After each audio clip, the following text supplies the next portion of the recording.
안녕하세요, 여러분. 주님의 기도 두 번째 시간입니다. 두 번째, 우리 하나님을 향한 기도. 이 기도는 하나님 아버지의 영광을 위한 기도인데요. 우리 같이 한번 읽어보도록 하겠습니다. 아버지의 이름을 거룩하게 하시며, 아버지의 나라가 오게 하시며, 아버지의 뜻이 하늘에서와 같이 땅에서도 이루어지게 하소서. 아버지의 이름을 거룩하게 하시면은 수동태 문장입니다.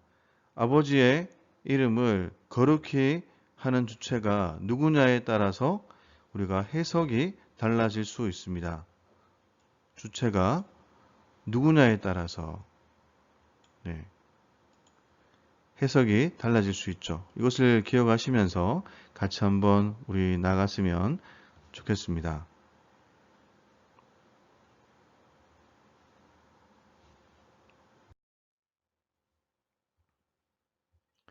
첫 번째로 아버지의 이름을 거룩하게 하시며 첫 번째 기억이죠. 내가 주체일 때 나에 의해 당신의 이름이 거룩해지기를 바랍니다. 이름은 단순한 호칭이 아니죠. 이름은 그 이름을 지닌 자의 인격과 존재 그리고 존엄성 그 자체입니다. 그러므로 아버지의 이름이 나에 의해 거룩해지기를 원한다는 것은 내가 거룩하신 아버지의 이름을 믿는 아버지의 자녀답게 거룩하게 살겠다는 결단입니다.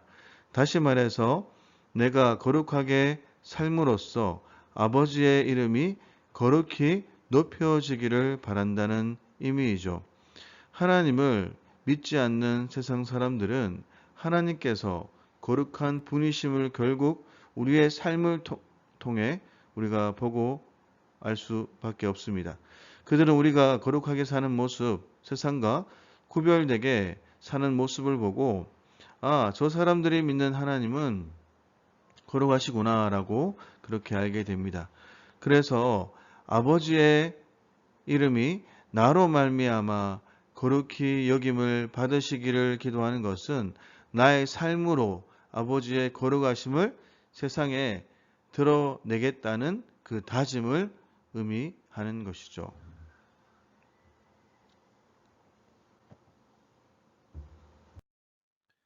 두 번째로 우리가 니언이죠. 니언 보이시죠? 아버지가 주체일 때 이 뜻은 아버지 당신에 의해 당신의 이름이 거룩해지기를 바랍니다. 잘 따라오고 있습니까?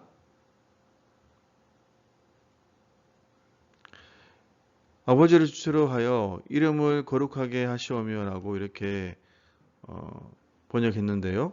이 번역은 인간에 의해 더럽혀진 아버지의 이름은 인간에 의해서는 회복되지 않는다는 것을 근거로 합니다. 인간이 더럽힌 아버지의 이름을 회복할 수 있는 분은 하나님 당신밖에 없다는 것이죠.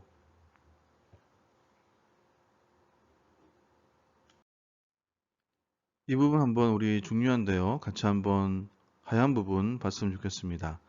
인간에 의해 더럽힌 아버지의 이름을 회복할 수 있는 분은 하나님밖에 없다는 거. 이것을 반드시 기억하십시오. 우리는 하나님을 우리의 아버지라 부르면서도 범죄함으로 인해 우리 아버지의 이름을 더럽혀 버렸습니다. 그래서 우리는 주님의 기도를 통해서 우리가 더럽힌 아버지의 이름을 우리 자신의 능력으로는 깨끗게 할 수 없으므로 아버지께서 아버지의 이름을 친히 회복시켜 주시기를 기도하는 것입니다. 그건 역시도 다시는 아버지의 이름을 더럽히지 않겠다는 결단의 기도인 것이죠. 우리 노란색 부분 한 번 더 읽어볼까요? 다시는 아버지의 이름을 더럽히지 않겠다는 결단의 기도. 이 기도로 그 하나님 앞에 나가는 저와 여러분 되기를 소망합니다. 이처럼 하나님 아버지의 이름을 거룩히 하는 주체를 하나님 아버지로 보는 근거가 다음 장인 우리 에스겔 36장 22절에서 23절에 나옵니다. 다시 한번 우리 읽어보겠습니다. 그러므로 너는 이스라엘 족속에게 이르기를 주 여호와께서 이같이 말씀하시기를 이스라엘 족속아 내가 이렇게 행함은 너희를 위함이 아니요 너희가 들어간 그 여러 나라에서 더럽힌 나의 거룩한 이름을 위함이라. 여러 나라 가운데서 더럽혀진 이름 곧 너희가 그들 가운데서 더럽힌 나의 큰 이름을 내가 거룩하게 할지라. 내가 그들의 눈앞에서 너희로 말미암아 나의 거룩함을 드러내리니 내가 여호와인 줄을 여러 나라 사람이 알리라. 주 여호와의 말씀이니라. 에스겔 36장 22절에서 23절의 말씀입니다. 여러분들 이 말씀 묵상하시면서 한번 우리가 다시 봤으면 좋겠는데요. 하나님께서 인간이 더럽힌 당신의 이름을 당신께서 거룩하게 회복하실 것임을 친히 밝히시고 있는 것입니다. 이상 우리가 살펴본 것처럼 하나님의 이름을 거룩하게 하는 주체를 사람으로 볼 수도 있고 하나님으로 우리가 볼 수도 있지만 중요한 것은 어느 쪽이든 이 기도를 드리는 사람이 지금부터 거룩하게 살기를 결단하고 있다는 것입니다.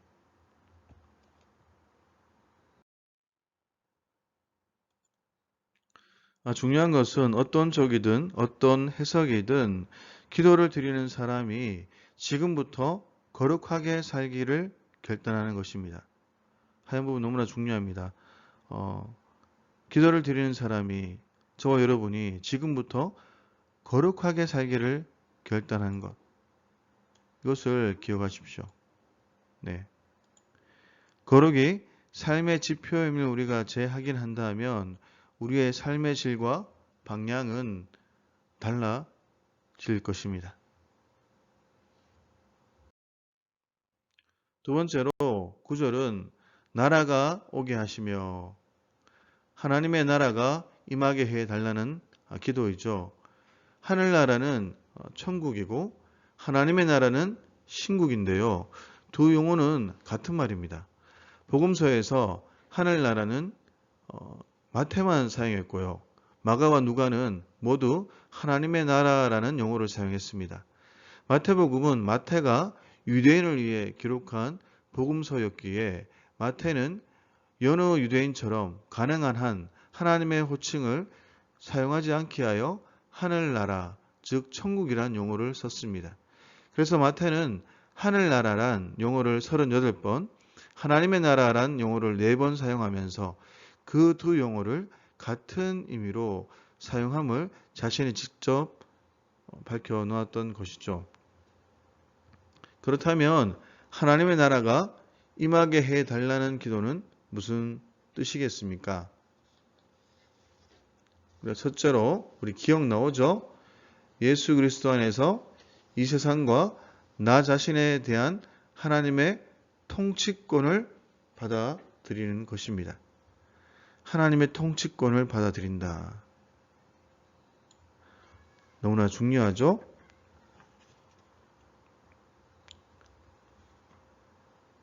하나님의 나라가 임하게 해달라는 것은 내가 하나님 나라의 백성이 되겠다는 말인데요. 그것은 그 나라의 통치권을 받아들이겠다는 것입니다. 하나님의 통치권은 상대적인 주권이 아니라 절대 주권입니다. 그 절대 주권을 절대적으로 받아들이겠다는 것이죠. 주님께서 요한복음 15장 16절의 말씀 보면 어떤 말씀이 있습니까? 우리 앞에 나와 있죠. 너희가 같이 한번 읽어봅시다. 너희가 나를 택한 것이 아니요 내가 너희를 택하여 세웠나니. 또 이사야 43장 1절 말씀에도 너무나 잘 아는 말씀인데요. 내가 너를 지명하여 불렀나니 너는 내 것이라고 말씀하십니다. 우리가 하나님을 알기도 전에 하나님께서 너는 내 것이라고 지명하여 불러주셨습니다. 그것은 바로 하나님의 절대 주권이죠. 하나님의 절대 주권이 아니고서는 우리처럼 형편없는 죄인이 하나님 아버지의 자녀로 선택될 까닭이 없습니다. 이 사실을 너무나도 잘 아는 우리이기에 우리를 구원해 주신 하나님의 절대 주권에 우리가 감사드린다면 구원받은 이후의 우리 삶에 대한 하나님의 절대 주권도 당연히 인정해야 하지 않겠습니까? 그러나 우리는 우리를 불러주신 하나님의 절대 주권에는 감사하면서도 우리의 삶을 다스리시는 통치권은 받아들이지 않으려고 합니다. 이것은 이율배반입니다.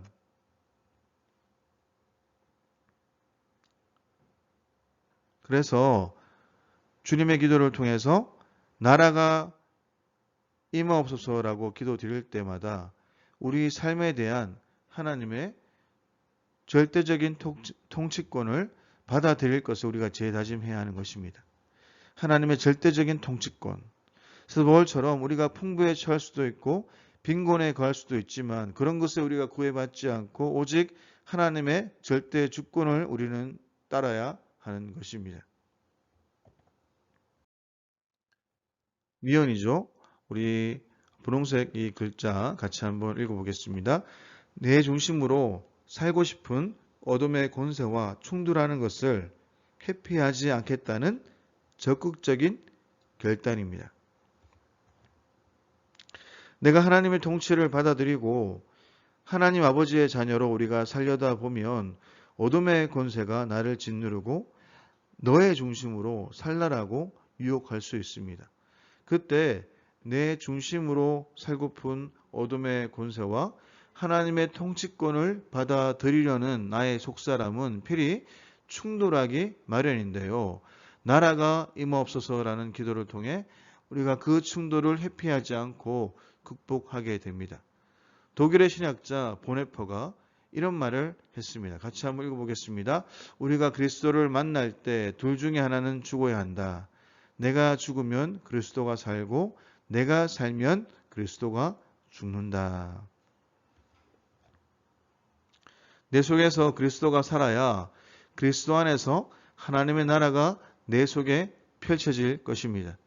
내가 살고 싶은 대로 살려는 욕망을 억제하고 내 속에서 하나님의 나라가 흥황케 하기 위하여 어둠의 권세와의 충돌을 회피하지 않고 우리는 적극적으로 맞서야 하는 것입니다. 그리고 그 싸움에서 이기기 위해서 우리는 나라가 임하옵소서라고 그 하나님 앞에 기도를 올려드려야 합니다.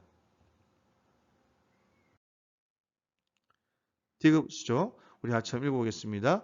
나 자신이 하나님 나라의 확장을 위한 도구가 되겠다는 결단입니다. 네. 확장을 위한 도구요. 결단요. 하나님의 나라가 임하옵소서라고 기도한다고 하나님 나라가 절로 임하는 것은 아닙니다. 내가 하나님 나라의 씨를 뿌리고 개간하는 하나님 나라의 천병이 되지 않으면 안 된다는 것이죠.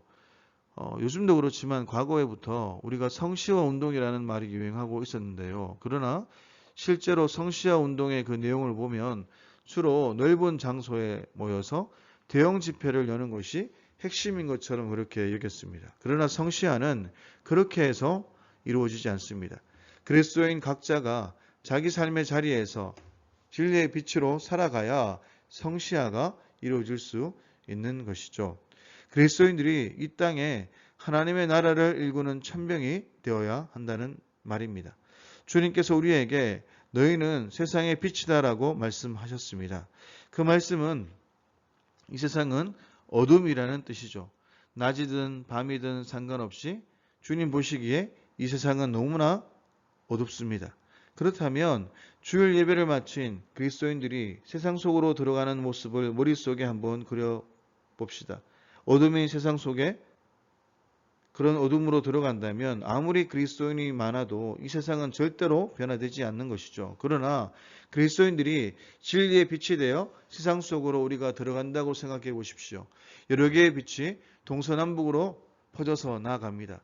하루 지나고 이틀 지나면서 각각의 빛에서 또 하나의 빛이 퍼지고 또 거기서 또 다른 빛이 퍼지면 우리는 이 성시아라는 구호를 외치지 않아도 언젠가 반드시 이루어진다는 것입니다. 성도가 되어질 때, 교회가 진정으로 교회가 되어질 때, 교회됨을 회복될 때, 또 성도가 성도됨을 회복될 때 우리 자신이 비로소 그때부터 그 나라를 일구는, 그 하나님 나라를 일구는 천병이 될 수 있는 것입니다. 우리가 죽은 뒤에도 이 땅에서 살아갈 우리의 후손들을 우리가 사랑한다면 그들을 사랑하는 유일한 길이 무엇이겠습니까? 그들이 살아갈 이 땅을 거룩하게 만드는 것입니다. 그래서 우리는 나라가 임하옵소서라고 기도하면서 이 기도를 우리의 삶으로 실천해야 하는 것입니다.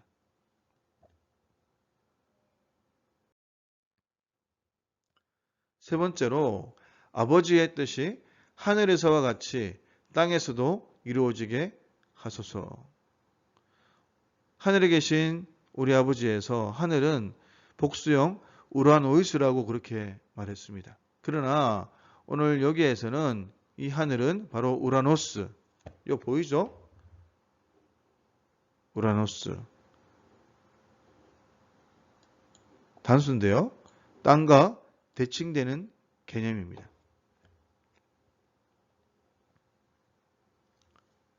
그 방향이 어디입니까? 바로 위쪽이죠. 그러므로 이것은 위쪽을 지향하는 삶을 결단하는 기도를 말해주고 있습니다. 같이 우리 한번 말씀 다 같이 읽어보겠습니다. 그러므로 너희가 그리스도와 함께 다시 살리심을 받았으면 위의 것을 찾으라. 거기는 그리스도께서 하나님 우편에 앉아 계시느니라.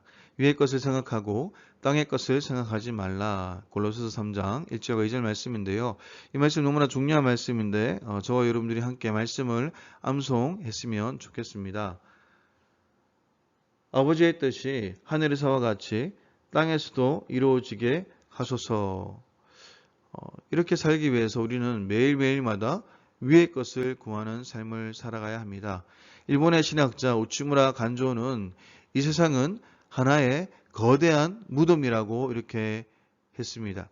사람들은 이 세상을 꽤 살만한 곳이라 여기지만 따지고 보면 그의 표현이 얼마나 적절한지 모릅니다. 범죄한 아담에게 하나님께서 너는 흙이니 흙으로 돌아가라라고 이렇게 말씀하셨습니다. 인간의 육체는 죽으면 모두 흙으로 돌아갑니다. 하나님의 천지 창조 이래 이 땅을 거쳐간 수많은 사람들이 다 흙이 되었습니다. 우리가 오늘 밟고 다닌 길이 수천 년 전에 이 땅에서 죽은 사람의 시신이 흙으로 변한 길일지도 모릅니다. 우리가 보금자리가 아득한 옛날에는 공동 묘지였는지도 모르죠. 우리 역시 죽고 나면 천년 후에 길바닥에 흙이 되어 누군가의 발 아래 밟힐는지도 모릅니다. 혹은 누군가의 집터가 되어서 주춧돌을 이게 될지도 모르죠. 이 세상 자체가 온통 거대한 무덤입니다. 따라서 우리는 새 것도 생명도 진리도 결코 밑에서부터 올 수 없습니다. 이 분홍색 부분 한번 읽어볼까요? 거대한 하나의 무덤인 이 세상, 새 것도 생명도 진리도 밑에서부터 올 수 없다는 것. 그 모든 것은 오직 위에서만 옵니다. 그러므로 뜻이 하늘에서 이루어진 것처럼 땅에서도 이루어지는 그런 삶을 살기 위해서는 먼저 우리는 위를 보고 위의 것을 구하는 삶을 살아가야 합니다. 참되고 영원한 것은 언제나 위에서 옵니다. 이 기도는 또한 하나님의 뜻을 이루는 삶을 살겠다는 그런 적극적인 결단을 의미하고 있습니다.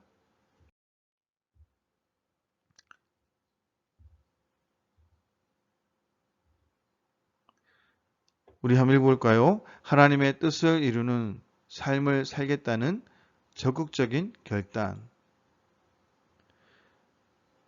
아버지의 뜻이 하늘에서와 같이 땅에서도 이루어지게 해달라는 이 기도 역시 우리가 말로 외운다고 해서 이루어지지 않습니다. 이 기도를 드리는 사람이 그 뜻을 이루는 통로가 되어야 하는 것입니다. 그러므로 이 기도는 무엇입니까? 말씀의 사람이 되겠다는 결단인 것입니다. 다시 말해서 하나님의 뜻을 이루는 삶은 말씀과 불가분의 그 관계를 갖습니다. 하나님의 뜻을 이루기 원하면서도 하나님의 그 말씀을 우리가 읽지 않는다면 그 사람은 하나님의 뜻과 무관하게 살 수밖에 없습니다.